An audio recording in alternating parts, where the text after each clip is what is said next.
profezia del codice di Dresda, che è uno dei pochissimi manoscritti Maya sopravvissuti alle devastazioni degli spagnoli, quindi sti europei ne hanno combinate di ogni, ed è uno dei più importanti documenti dell'antica civiltà Maya.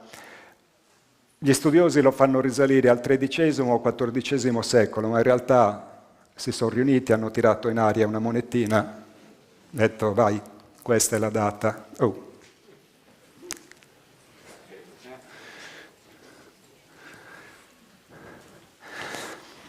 Il codice, i codici Maya, i Maya non facevano libri come noi, ma li facevano così a fisarmonica.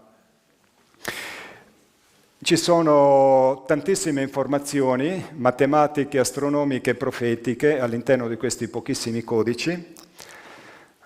Io ne ho visti in Messico di più antichi, dove proprio ci sono le astronavi extraterrestri, però anche lì non vengono accettati per questo motivo qui.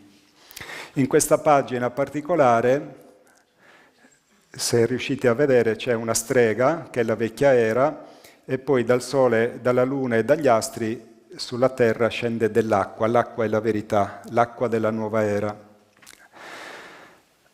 Il codice Dresda è un almanacco astronomico e religioso che è scritto su carta di corteccia di fico piegata a fisarmonica. È composto da 78 facciate e, se lo si stira, è lungo poco più di 3,5 metri. Eccolo qui, è custodito in una teca, nella biblioteca di Stato, che è anche l'Università della Sassonia di Dresda. Si pensa sia stato portato in Europa o da missionari o da collezionisti nel XVI secolo ed è stato donato alla biblioteca nel XVIII secolo. In realtà non si conosce veramente la storia di come questo codice sia arrivato fino a noi, ma è considerato uno dei 3 codici Maya autentici. Ce n'è uno che è controverso, cioè non sono certi. Queste sono pagine del codice di Dresda. Il modo di disegnare e di scrivere Maya è affascinante, perlomeno per me, però credo anche per voi. E in questi codici si evince l'avanzata conoscenza matematica e astronomica che avevano i Maya, incluso l'uso del sistema numerico vigesimale e del concetto di zero. Noi abbiamo scoperto lo zero, i romani non avevano lo zero, ad esempio. Ce lo porta in Italia e in Europa, lo porta Fibonacci, Pisano, perché lo prese dalla numerazione araba. Il concetto di zero è fondamentale in tutti quei calcoli, anche di fisica quantistica. Senza lo zero sei limitato. Forse è la mancanza dello zero che ha fatto cadere l'impero romano. Ed è stato anche danneggiato il codice Maya durante i bombardamenti, il codice Dresda, durante i bombardamenti della città, ma rimane uno dei codici più importanti. La pagina dove c'è questa profezia è questa qui, è la pagina 56 o la facciata 56, e vedete c'è la morte che ammonisce seduta su un trono di ossa. La cosa incredibile di questa profezia è che i Maya dicono che si sarebbe iniziata a verificare in maniera eclatante a partire da un evento astronomico che loro datano in maniera molto precisa proprio sopra il Messico, una grande eclisse.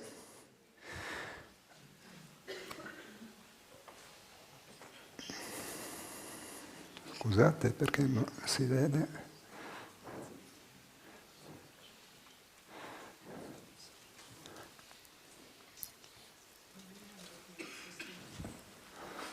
Non so perché si mangia, vabbè, portiamo un po' su. Comunque, questa figura si collega a un'eclisse che sarebbe avvenuta in Messico secoli dopo, esattamente nel 1991.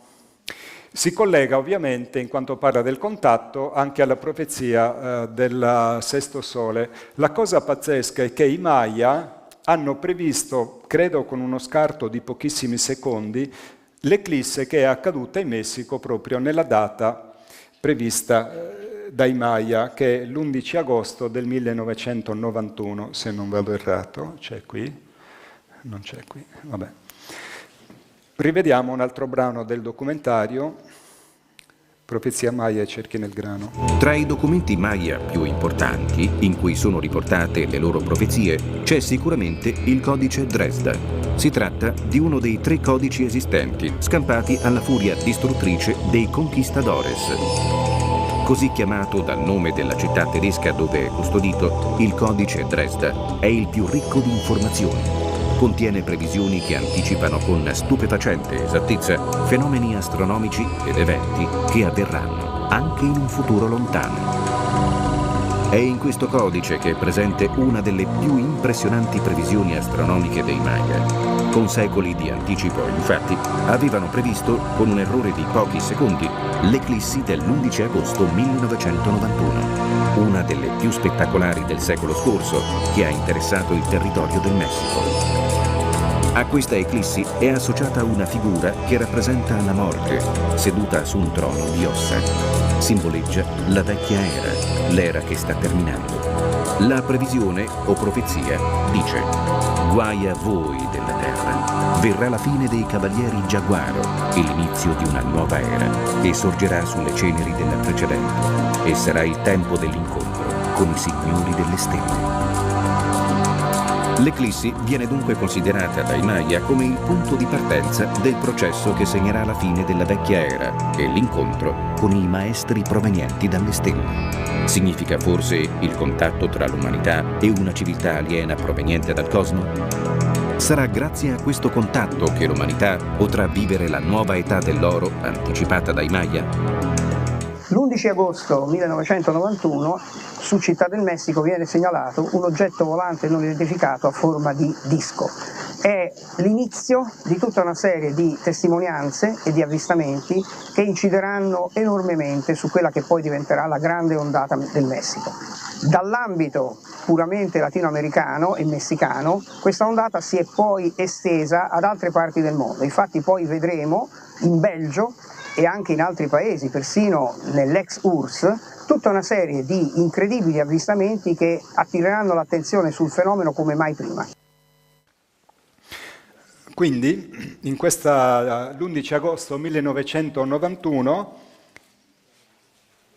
un disco volante sosta sopra Città del Messico, chiarissimamente visibile, metallico, pieno giorno, in tutte le fasi dell'eclissi.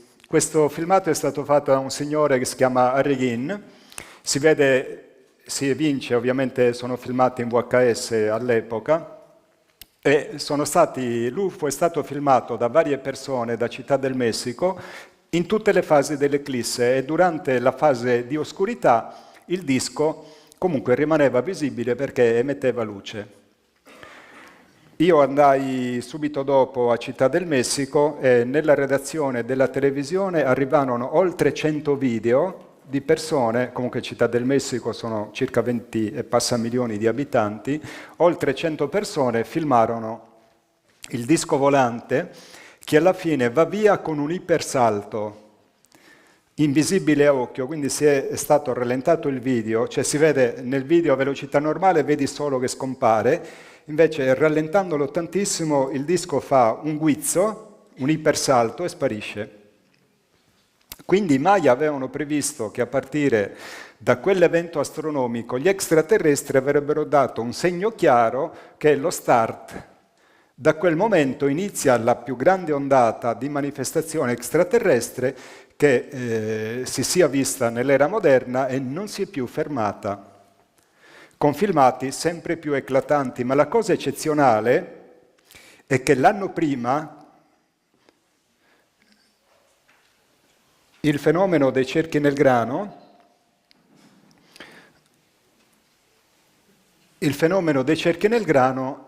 che aveva iniziato a manifestarsi fin dagli anni 60, ma solo con formazioni circolari,